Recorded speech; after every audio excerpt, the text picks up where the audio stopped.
The goal of this study has been introducing you to anxiety and how we don't want to be afraid of anxiety. We want to live with it, want to welcome it, accept it. And then that's the main thing. We want to learn that anxiety is a normal part of our lives. It helps us. So when it happens, we go, thank you so much, brain, for trying to keep me alive and safe. I'm so appreciative of you. Then, and then I talked about, I'm just reminding you, so the two major ways of looking at it. One is a physiological thing, and at its base, that's what it is. It's base, it's physiological. Your brain saying, am I in danger? Am I in danger? But you also can have a similar sensation, chemicals that are released based on beliefs that you have, and that's a psychological thing. I believe there's a bear in the room, and then my brain sends out chemicals. So based on physiological, I heard a siren, my senses pick up something, or a belief system. Both can cause anxiety. In both instances, you still decide whether or not there really is a threat. Oh, there's an ambulance. Okay, I'm not in danger. Go back to focusing. There's a bear in the room. Is there? Nope, don't see one. Go back to where I was. In both instances, the rational part of us, we call the adult ego state, decides to get back refocused. That's the idea, and that's the ideal. Instead of going, I can't feel it, I can't feel it, I go, oh, here it comes, here it comes, here.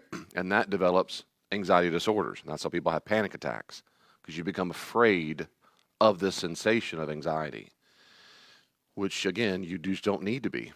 You don't need to be. So we don't want to be afraid of anxiety. Yeah, it's going to happen. Sometimes my senses are going to pick up things that tell my brain to send out chemicals. I get to decide, am I really in danger? Sometimes subconscious beliefs will tell my brain to send out signals. I get to decide, am I really in danger? No, I'm not. Well, David, what if the chemicals already started? Remember, they're in your system. If they're small amounts, they'll flush out pretty quickly. Your body just absorbs them, gets rid of them. If it's a whole lot of adrenaline, a lot of epinephrine, it's going to take some time. Sometimes epinephrine, anxiety, adrenaline can get kind of stuck in your muscles. And I found very therapeutic are massages. It rubs that stuff out, and it really does work. I mean, it just all of a sudden, like, oh my goodness, like there's almost a kill switch on it. We talked at two different ways to relieve it. One is physiological, like massages, exercise, eating healthy, sleep. Those things help. They help the adrenaline come and go, come and go. They don't help stopping the adrenaline. We don't want to stop the adrenaline. We don't want to stop anxiety. They just help anxiety to come and go. Come, yep, normal part of life. Yep. That's physiological. That's on your handout. Then we talked about beliefs. The beliefs can also help us come and go. And that is, I start going, is this a true belief or false belief? If it's a false belief, I'm going to negate it and go, that's false. There's no bear. There's no monster in the closet. I'm not about to be fired. She's not about to leave me. No, I'm not that sick. I'm just getting scared for no reason. We attack false beliefs over and over and over and go, no, the true belief. No, it's not true that everyone can't be trusted. Certain people can't be trusted. And the reason why I'm struggling with that is because so-and-so betrayed my trust, and now I'm scared to trust again. And so when you negate that false things and they replace it with true beliefs, then that internal radar stops going off so much. And eventually just stops going off. You go, I used to really struggle with that. How about that? So there are physiological things you can do to help anxiety come and go. Then there are belief things, psychological things you do to help it come and go. But that's the goal. They just come and they go, like waves of the ocean. And then we move toward kind of excursus, a little side essay, which helps me think about it as well. And that was using transactional analysis to think about the parent ego state, the adult ego state, and the child ego state. I did this because many people, maybe several in this room, maybe not, those listening, I know a lot of people listen online, you might have struggled from childhood or maybe youth, whatever it is. At some level, your child did not get the nourishment that he or she was supposed to receive. And so you go through life a bit crippled, maimed, scarred, wounded. So we call it the wounded child. So instead of having a healthy, adaptive child who's able to see life and feel sad, then get over it, grieve and get over it, feel angrier, then get over it, feel joy, then get over that, then happy, just normal flows of emotions that all children, you don't have to teach children to have emotions. They come out of the womb, wah, wah, wah, and then calm and then happy. They just are. And it's wonderful. They're just emotional states. We have to learn to suppress them, feel shame about them, don't do them well. And when that happens, that wounded child does not, then that wounded child sees the world a very particular way. Instead of coming into a new situation, a new people, and going, where's the gym? Where's the playground? Where's my new friend to play with at McDonald's? My children walking, go find some friends. And they go find some friends. You find, yep, I met a friend. What was her name? I don't know. What'd you do? We played house. Good. So Marjorie would see the world as exciting and possible. What if I have a new friend? What if I have tons of fun? And then after that, there's ice cream and there's this. It's just, when you're a wounded child, you don't see the world that way. It's dangerous. It's scary. You're looking to be hurt. You're not really trustful of people. You're expecting to be betrayed. You're expecting to fail or be disappointed. And on a whole bunch of fundamental beliefs not every wounded child has, but that are very common. And you typically know these beliefs are false or irrational because they're exaggerated. All people can't be trusted. Everyone will hurt me. Everyone's a liar. All men are dogs. Don't get close to people, they'll hurt you. Or it's all or nothing. I'm successful or I'm a failure. That kind of, that's false. Nonsense. It's false, false, false. And there's a bunch of signs that a belief is irrational. But since I didn't go into all those, we're not going all those to review. And so the wounded child, one way of thinking about the wounded child is that he or she goes through life seeing life a certain way. And that's where I've got to so far. Does that make sense? That sounds familiar? We're almost on the same last page of the handout. Today might be our last day on this. We'll see at the end. So then what I'm talking about last time is the very important fact that wounded children are supposed to get their needs met. And if you don't get your needs met, it affects you in various ways. And then I said, so now I'm going to look on Roman, we'll see, my notes are a little different now. I'm looking at my Roman numeral 6, and maybe yours 5. I don't. They keep seeking to get childhood needs fulfilled by other people. Do you see that? If you're on the new version of the handouts, which is on sermon notes on the digital version, it's the top of page 8. Roman numeral 6 for me. So this is what happens. The wounded child, again, can look different, act a little different. So I don't fit all those categories. That's fine. Maybe you fit none of them. That's even better. Praise God. But if you fit some of them, this is some of the characteristics of a wounded child. Because they didn't get all their needs met, they continue to attempt to get their unmet childhood needs fulfilled by other, I'll call them grown-ups, typically in unhealthy ways. We call those maladaptive coping strategies in psychology. So they typically want to do it in ways that aren't very healthy, which makes them treat other people, almost everybody else typically, as a parent, and the parent at ego state. So let me pause a bit because I want you to really set this sink in. Wounded children typically stay in the child ego state. If you are a more wounded child, it means in this very moment, right now, you're in a child ego state. You feel vulnerable, maybe a little anxious, a little nervous, maybe shame, a little guilt. You probably walked into the building feeling that way. And so when you see other people, you do not come at them as adult to adult. You come at them as a child to a parent. And you're so hoping they don't fuss at you, and you're hoping they encourage you. But if they do encourage you, you don't want to hear it, you'll dismiss it, but you do want to hear it. Because you want to know sure they're safe. Everyone's a potential bear in the room, as it were, typically. And so you see people as parents. Now you might say, no, I don't, David. I didn't say you think about it. If you're a wounded child, yes, you do. You see the world that way. Everybody's a potential parent. Which means every single time a person says something slightly a little offensive or hurt feelings, it hurts your feelings. Because the child because in the moment, you were not talking as an adult. You weren't in your adult ego state going, what you just said about me is false. I dismiss it. No, you internalized it. There must be something wrong with me. And so what happens when wounded children is they see grown-ups as parents, mama or daddies, or another caretaker. And that's what happens is they go throughout their life trying to get those childhood needs met by pretend parents. Will you be my daddy? Will you be my mama? Now, thus, they can come across as antisocial, not maybe technically like antisocial personality, which is possible. That's psychopathy and sociopathy. But the big of antisocial, they're mad at me. They don't like me. Every time I talk to him, he's mad at me. They don't like me. So, you come across like the black sheep, we call it. That's your script. I know people, I know kids, youth, and adults just like this. And so they come across as, man, they're just something, they're always like off on their own and distant. Because deep inside, their child seeing as your parent, they're mad at me. They don't like me. They can come across as needy. Children are very needy, and they should be. You come across that way. You come across, please laugh at me. Please laugh at me. Whatever I say, please laugh. Please smile. Please nurture me. Please tell me I'm okay. Please, please, please. Especially when I've done nothing wrong, I'm going to say I'm sorry until my nose bleeds, just so I can hear you say, it's okay. I like you. You're safe. You're acceptable. I love you. You're lovable. You're valuable. They go, I don't believe it, but it feels good to hear it. Feels good to hear it. That's needy. Children are needy. Children are needy. I'm not ashamed of the child being needy. They are needy. They're supposed to be. But ideally healthy people are not living in a child ego state all the time. You understand the difference?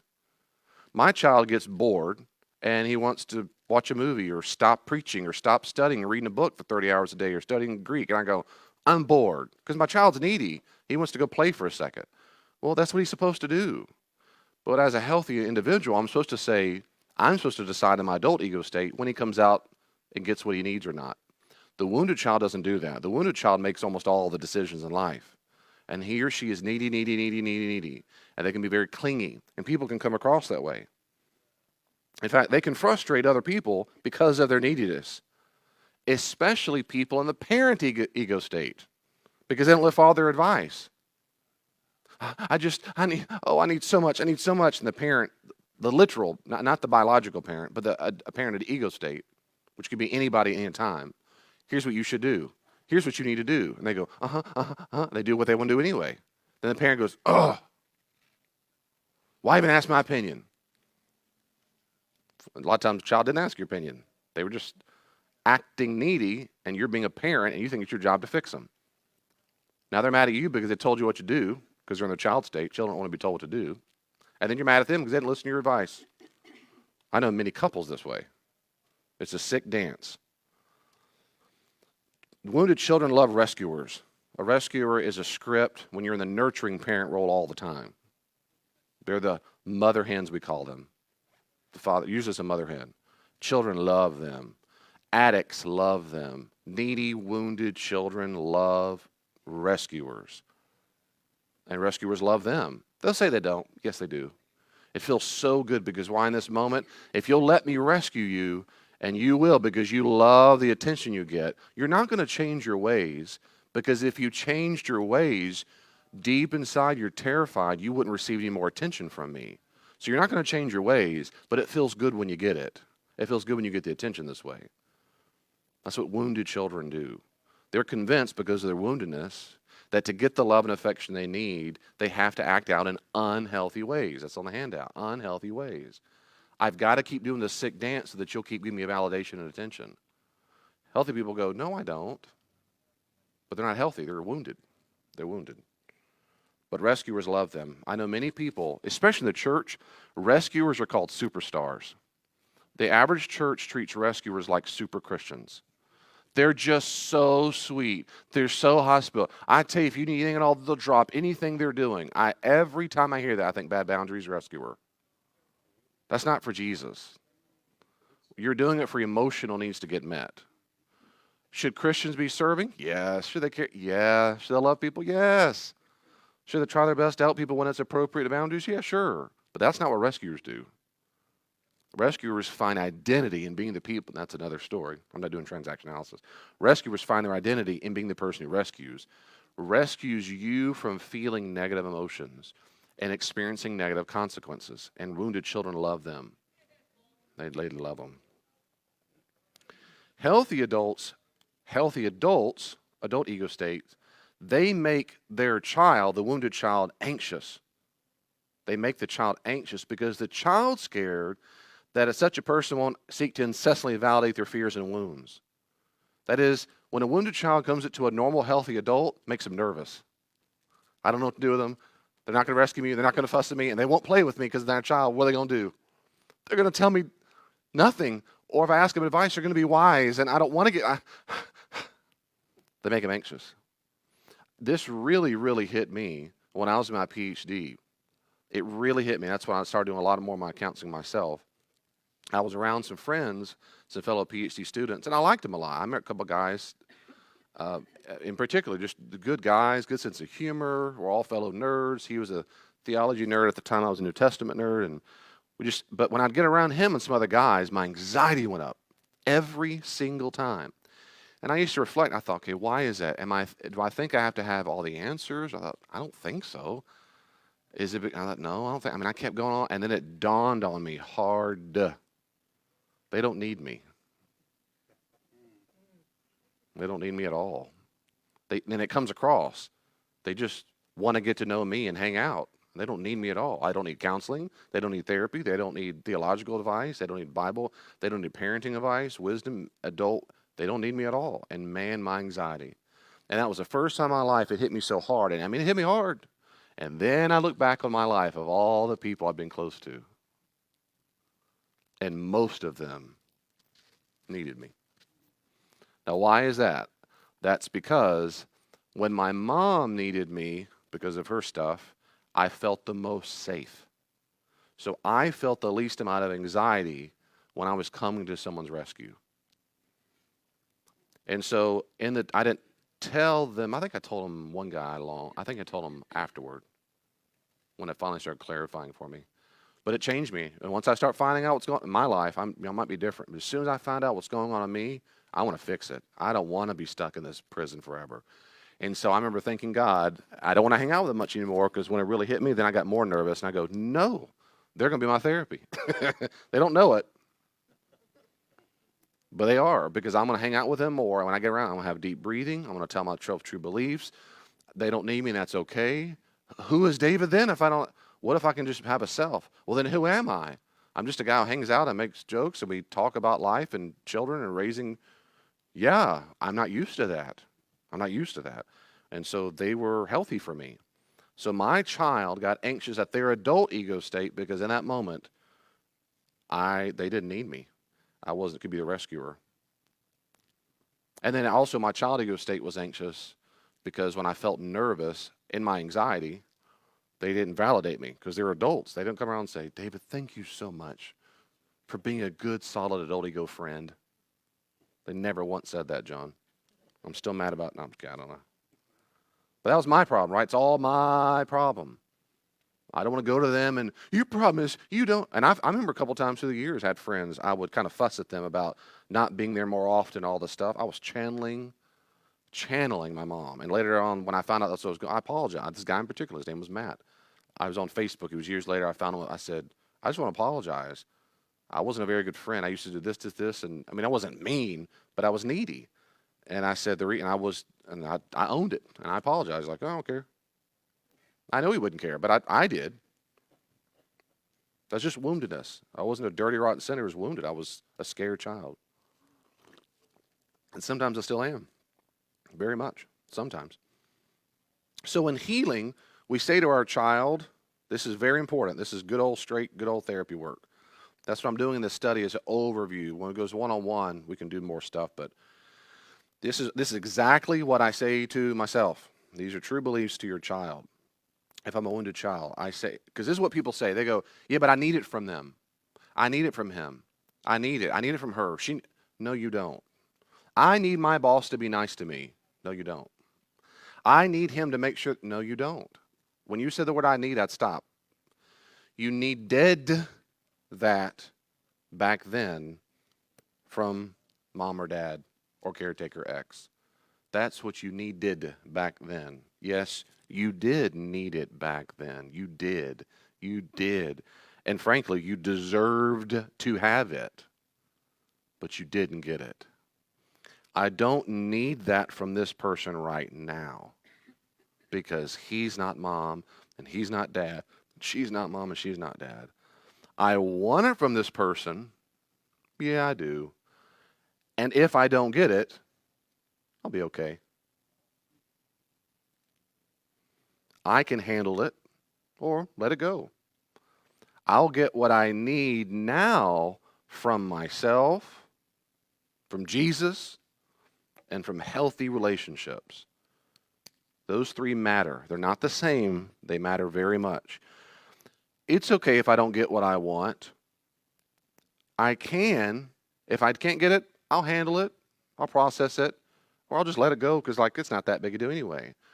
But what about the things I do need, David? I do need validation. I do need support. I didn't hear those things. I will get those things from three areas. One is myself. I will trigger my own nurturing parent to say, David, way to go. I love you. I'm proud of you. You're doing a good job. Doing the best. Listen, David, you've been through so much. Your brain is screwed up. You're hardwired for post-traumatic stress disorder. It's called, it's chronic. So this is a serious condition. Your brain's not just right. And the fact that that's the true and you're still doing X, Y, Z, this is good. Look at how far you've come. Look at this. You're doing a good job. So those are things I'm saying to myself, like I would talk to my own son and my own daughter. Secondly, I go back to course, not necessarily in this order, but I do these things. What would Jesus say about me? That's why I wrote that declaration. I had all these quotes matter. I say about myself what? God. I will think about myself what? God thinks about me. You don't have to memorize that. It's not scripture, but it's true. I want to think what God thinks about me. And he does not think those bad things that I say about myself. Instead, what he thinks are positive, loving things. He says, David, I love you. I'm proud of you. I don't be proud of everything you do, but I love you and you're mine. I love you so much I died on the cross for you. So please say nurturing things to yourself. Please. And the third place, and I go on for a while about that, scripture verses and so forth. They're not a kill switch, but they're true statements. Everyone can't be trusted. Well, that's false, but I know Jesus can be trusted. So, for example, when my wounded child acts up, I could tell you a lot of examples, but I always try to be transparent in the study. That's as much as I can appropriately. One of my, I don't get bogged down. Will that be helpful? I don't know. Do I move on? Bonnie's like, I don't know. Leave me alone, David.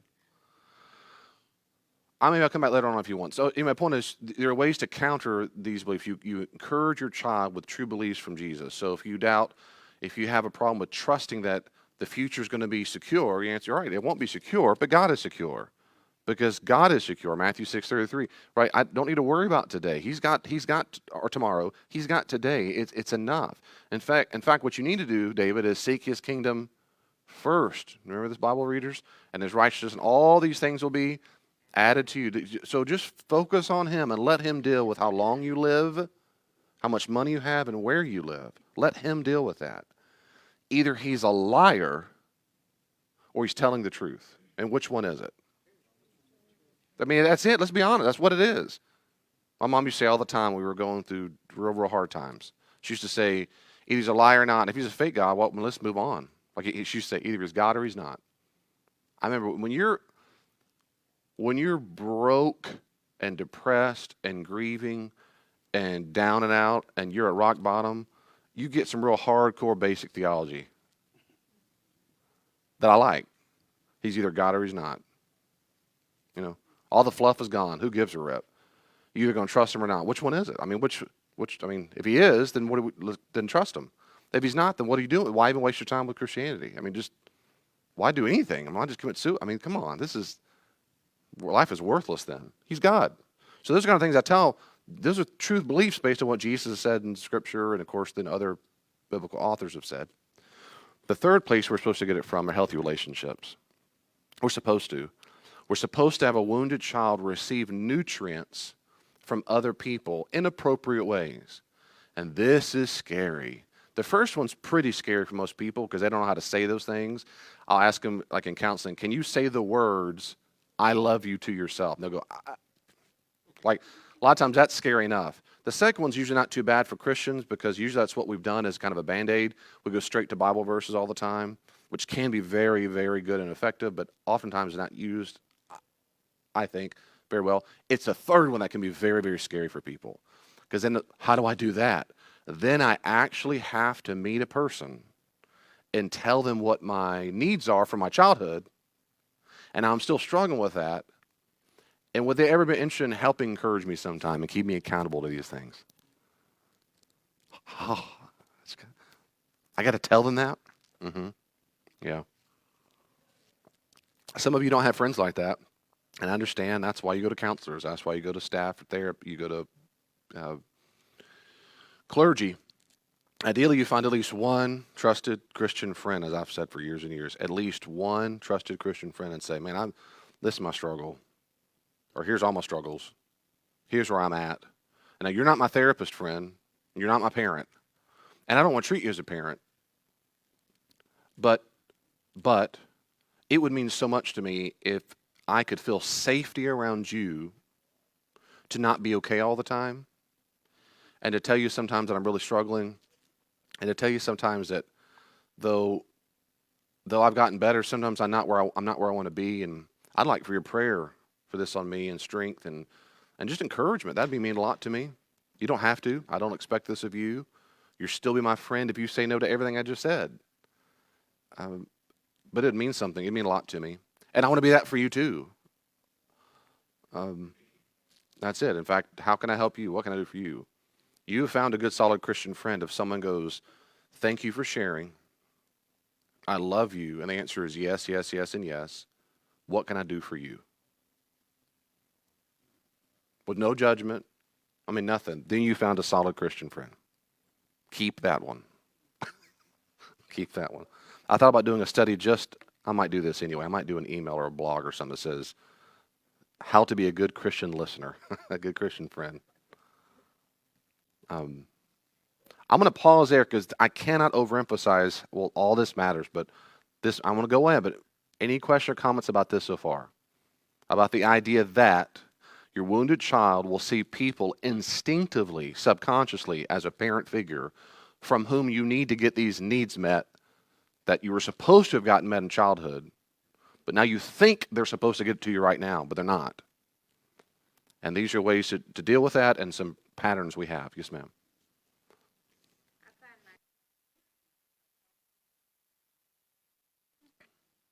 So I'm listening. I'm getting some more tape.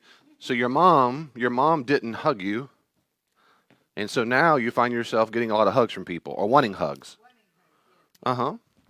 Okay. Is that just your question, or you just telling me that's where you're at?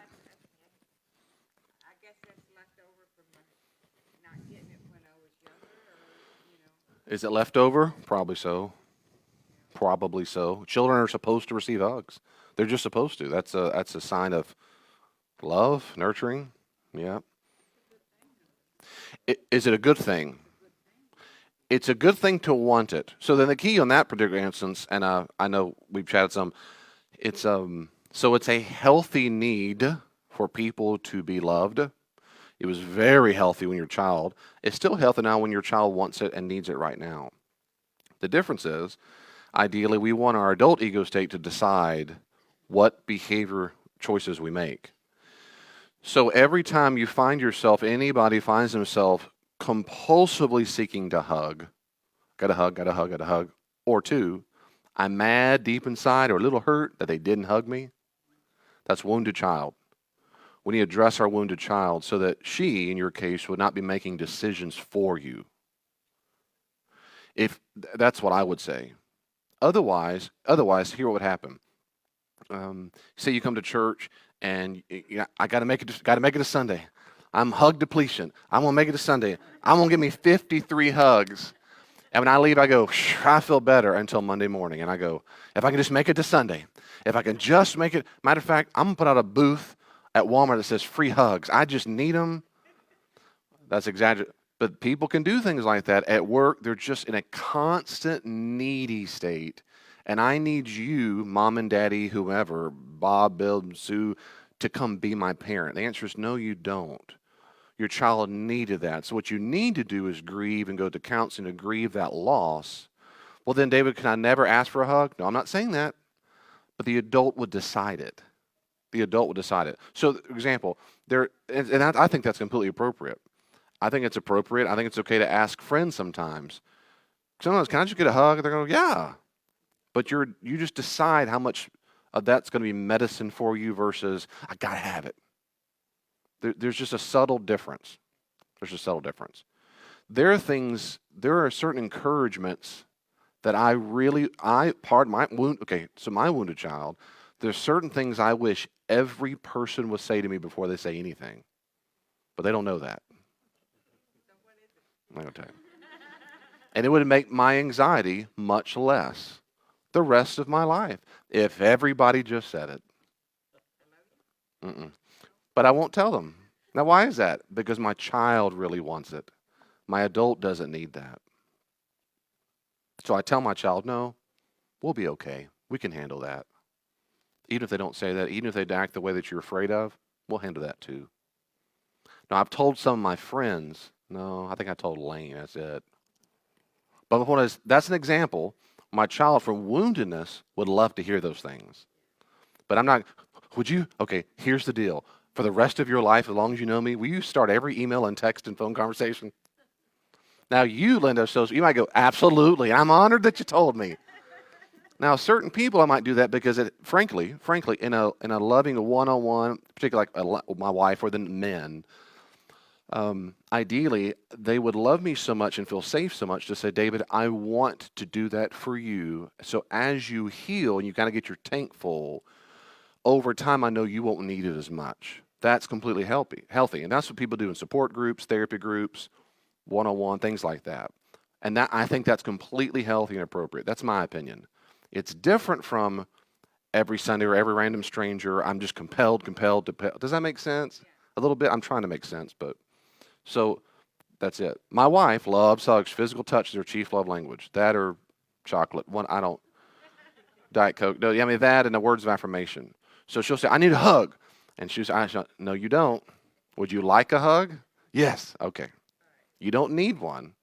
You think you need one, but you don't need one because you're not dying. This is not survival. This isn't the survivor. This is you just want a hug. I'll give you a hug. But for a long time, she has that compulsion. I need it. I need it. Like if I'm on a no, you want a hug. Okay. Anyway, and that's my view. You might have people might have different views. That's my view, and that's a good question. So is it wrong to hug people? No, it's not wrong to hug people. Is it wrong to want it? No, it's not wrong to no. There's nothing sinful or unhealthy about it. My encouragement is to think about who's making the decision. In that moment, is the wounded child bursting out, or is the adult going, "Yeah, I'll do that now because that's appropriate. I'll get a few hugs. That's normal. I'm not getting 23 hugs a day before I leave. I need to hug a tree or something. Walking hug a tree. Good. Anything else? Good question. Yes, ma'am. So about the person who has your arm's length that never wants to hug and can't do anything for them. You don't do anything for them. Yeah, you don't unless. So my view is you don't do anything for them unless they're in danger. Then I do something for them, even if they don't want it. Because I believe we have the Christian moral duty that if they're a danger to themselves or someone else, I will intercede against their will. Yes, I will. Yep, I'll check them in the hospital, the psych ward, and a heartbeat. They'll be so mad. I'm okay with that. I'd rather have a dead friend, an angry friend, than visit their funeral. Period. All day long. At Judgment Day, I'm fine with that. They can be mad the rest of their life. I go, I'm okay, because you're wrong. You're an addict. You're this. You're this. But outside of that, if it's normal things like they're making unwise choices, or I tell people often, I wouldn't live that way. But if you want to, okay. And I'm not being flippant. I have some good friends whose children make really bad choices, and it breaks their hearts. It breaks our hearts to see kids do things that are bad. They're like, when they come to the rescue, the kids are, I'll encourage them. It's just that they're adults now, and adults live with consequences. And just like you did, just like I do, and that's how God designed reality. We have to live with consequences. And if you come to the rescue all the time, you are robbing them of the chance to grow by consequences. And God can use consequences all the time to go, I don't like the way this feels or this is going. But if they're a danger to themselves or the people, I do come to the rescue against their will. Yeah. What if you don't intervene and something happens horrible? Yeah, and you feel responsible. Well, it's one thing to be responsible, another thing to feel responsible. Oh, great. Why would you not be responsible? For any number of reasons. Because maybe because in Christianity, I'm trying to get bogged down from me, not you. It's a good question. In Christianity, my view is we have a moral duty depending on the office in life. So, for example, I feel I have the moral duty, I think I've said before, when my children were literal children, to feed them. They couldn't go out and hunt and get their own farm. So, in that sense, it's my job as dad, and of course, Elaine too, to do that. But as they grow, like right now, they're on the bus to Kentucky. I'm not going to go feed them. I didn't even pack for them. They have a list, and I hope you got it. Elaine's like, did you make sure? Nope, they can read. And what if they don't have it? They won't have it. Consequences. Well, I don't have the moral responsibility to pack their bag. So as they grow up, things change. Even in the office of parent, my moral duties change. They need to learn consequences.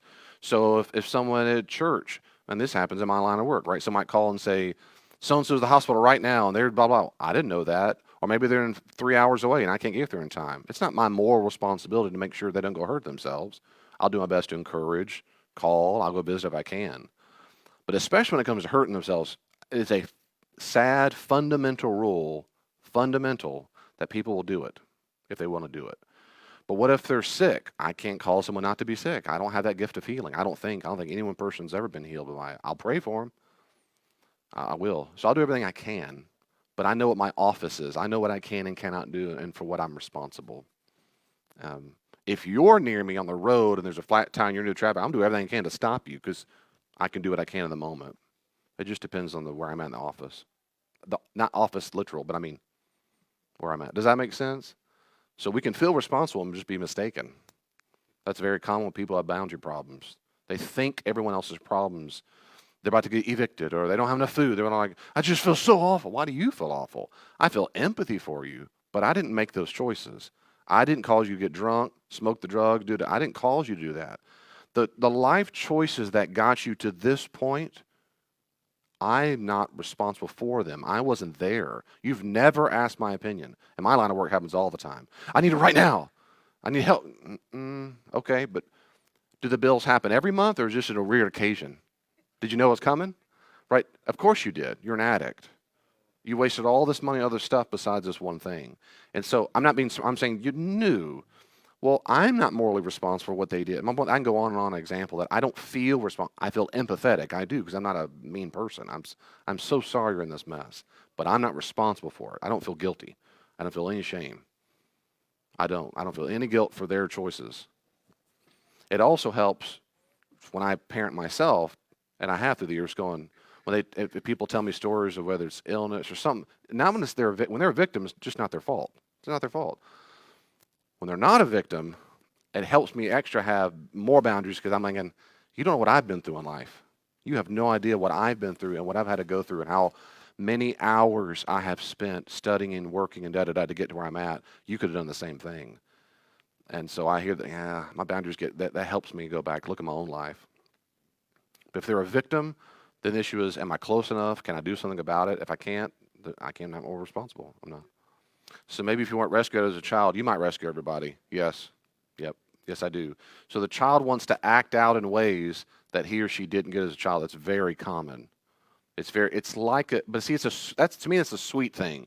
It's like the wounded child saying, I was really hurt by mom when I was a kid, and then I think you might be hurt, so watch out, watch out, watch out. It's the child telling a child telling another child, be careful, I'm trying to save you, I'm trying to help you. Or I really wish someone hugged me all the time, so I'm going to smother you with hugs. They're like, thanks, I don't need that. No, you do. No, I don't. You did, apparently. But that's a sweet thing to me. They're trying to live out. It's a wounded issue. Yes, ma'am. Gotcha. So what about the things where you're an enabler? So you enable a child maybe to do certain things to help the grandchildren, but in essence, it enables the child or something like that. So my view is safety first. That is my view. And I've told you before, safety first. They'll say, well, if you take, for example, I don't know that situation. If you take the child to the home, yeah, but the mom's a heroin addict. If you do this, it's going to give her more free time to heroin. Yeah, but those kids come first.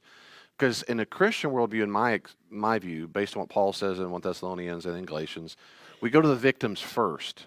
Victims first, then everybody else.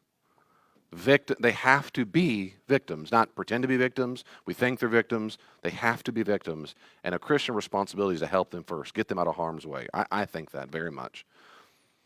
You said, David, what about addicts? Addicts are victims. They are kind of. Addicts are kind of victims. That's true. But there's enough rationality when they're even an addict in the moments of cogency that they can make other choices. Children cannot make other choices. They're a pure victim and they need to be rescued first. That's my view. So in that sense, I would say, did it enable the other person maybe a little bit? I'd still say I'd sleep fine at night. But those grandkids are safe. They come, yeah, that's my view. I'm saying enabling is okay in that situation when the grandkids are at risk, yes. And technically speaking, I might not even call that enabling the parents is an inadvertent enabling. Enabling typically is an active thing. It's when a person acts as a nurturing parent to try to rescue the person from suffering a negative consequence. It just breaks my heart that they have to sleep and vomit. So I'm going to clean it up for them when they get drunk. That's an enabler. They don't. I know they're just so hungry though. They're 800 pounds. I know, but have you heard him? He just seems so hungry. That's enabling. That's enabling. So rescuing grandchildren isn't telling the parents, your children, it's not telling them, I like what you're doing, or I feel so bad for what you're going. No, grandkids come first. If it helps you in some way, that's in the illness or the dick, whatever it is, that's unfortunate. That's not my goal. That's not, to me, that's not the same as enabling. That's my opinion. That's my opinion. Yeah, I wouldn't feel guilty at all about that. Mm-mm, I wouldn't. Yeah, so someone you know is the opposite. She doesn't want to be hugged. I know, but since we're on film, I'm not saying everything. Yeah, as it were. So they don't want to be hugged. That's right. Yep. And there are people I know, especially in ministry for a long. I mean, yeah, a lot of people they've been abused, they've been molested, they've been hurt, or they're not very physical touch people. And so yeah, I don't ever want to force myself upon them. Sometimes just as innocent things as hugs can trigger them badly, and I don't want that to happen. So even people don't want to be. They don't have to be. My daughter, she's not physical touch. All of her life, she's not much. She's just like, that's kind of like me though. I like it, but I don't need it. So like, yeah, okay, hey, but I don't. I'm not looking for hugs in all the right places. So, but Joey's the same way. So I don't want to force upon her. Come here, baby. I need a hug. I need a hug. No, no, I don't. She has a body, and it's her body. Yeah, but if she wants daddy, can I have a hug? Of course, whatever. Boom. And every once in a while, I say, Joe, can I have a hug? Every once in a while, I'll ask her, and she'll grant it. But if she said no, I'd say, okay, and I throw something at her. Get over. She doesn't have to get over it. It's one thing with people who are not very physically, see, they don't like a lot of physical affection. Like that's a normal thing for people to say, I'm not very touchy-feely. That's one thing. I think my daughter's that way. It's normal. Then there's something different, which is I do not like it. And I do not like it. I wouldn't say get over. I'd say you probably need some counseling. I've known people who go, if you walk near them, they just do I right away almost certainly know you've been abused. So I'm empathetic to that. Like, it breaks my heart. And I've told some of them, I really hope do you know why you do that? No, I would encourage you to talk to maybe a counselor because that can be a sign of some serious trauma from childhood. It can be. So I would look at that. But they don't have to. They spend the rest of their life not touching anybody. More power to them. That's their life, right? It's not my life. But if I heard that and they were that, then I have encouraged them. I would just encourage you to explore that more. If it's up to you, obviously it's up to you, but whatever. Again, I'm not responsible for them getting healed and better. I'm not. God did not put me on this planet to make sure everyone. I can't make that happen. I can encourage, but I can't make them better. They can't make me better. I wish they could, but they can encourage me. Well, that's good. Thank you, God, very much again for the opportunity to learn more about who you are and how you've made us. So help us, Lord Jesus, as we move forward every day, every hour. Keep asking you to reveal more of us to ourselves and point out as you do in your grace and your gentleness and your gentleness that there are areas we can grow up in and we can learn to be healed. So do that, please, through us. Please help us heal. Please help us as well do that for other people. Be a safe, supporting, wonderful place for other people not to be okay all the time. And that they feel the love and support that would help them heal and those healthy relationships. We love you. Thank you for loving us, Jesus. Amen.